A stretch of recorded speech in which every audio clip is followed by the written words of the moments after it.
Hi guys, আবার নতুন একটা ভিডিওতে নতুন একটা টপিক নিয়ে শুরু করা যায়। তো ভিডিওটা বেশি লেট না করে ভিডিও মূল যে টপিক তো সেটার বিষয়ে আসে, তাই না? তো hello and everyone, my name is Biswajit Ghosh, my blogger, my channel name is Biswajit Ghosh and other একটা চ্যানেল ইউটিউবে বিশ্বজিৎ বলে আছে। তো সো যেটা ইনফর্ম করছি, ডিস্ট্রিক্ট কাউন্সিল থেকে ইনফর্ম করা আছে, this is information concept for diploma certificate for the student who pass there final semester exam during the academic season 2023-24। আচ্ছা, এটা থেকে যেটা বলা যাচ্ছে যে মূল বিষয়টা, যারা ডিপ্লোমা পাস আউট হয়ে গেছে 2023-24 সিজনে, মানে বিষয়বস্তু হলো 2023-24 সিজনে যারা পাস আউট হয়ে গেছে, তো তাদের যে পাস সার্টিফিকেট তারা তো জুন মাসে দিয়ে দিয়েছে না, 6 সেমিস্টারের পরীক্ষা।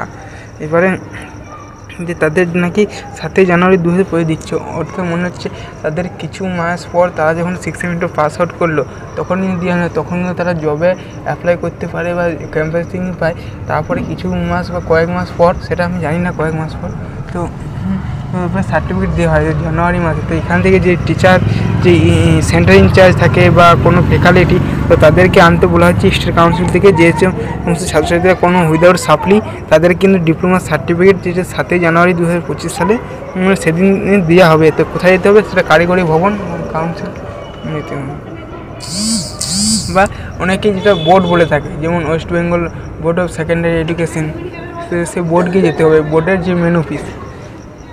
তো এই ছিল এই আপডেট। ভিডিও যদি ভালো লাগে থাকে অবশ্যই লাইক করুন, সাবস্ক্রাইব করবে। আর পাশাপাশি আর এটা যে লাস্ট ডেট যে কালেক্ট করা, যে লাস্ট ডেট ছিল 24 জানুয়ারি, তার আগে মোটামুটি 10 তারিখে বা 14 জানুয়ারি তারিখে, 14 জানুয়ারি তো সেটা 24 জানুয়ারি যেহেতু লাস্ট ডেট, তো সেটা অনেকে 20 বা 22 জানুয়ারির মধ্যে ভিতরে করতে অনেকেই কালেক্ট করা নেবে, আশা করা যায়। তো ঠিক আছে, পরবর্তী ভিডিও অন্য কোনো টপিক, অন্য কোনো বিষয়ে আলোচনা করা হবে। ততক্ষণ ভালো থাকবে, সুস্থ থাকবে। আর যারা চ্যানেলটি কাজে লাগবে, তা সাবস্ক্রাইব করেনি, তার জন্য সাবস্ক্রাইব করে দিও। তো এটাই ছিল মূল বিষয়বস্তু। Thank you.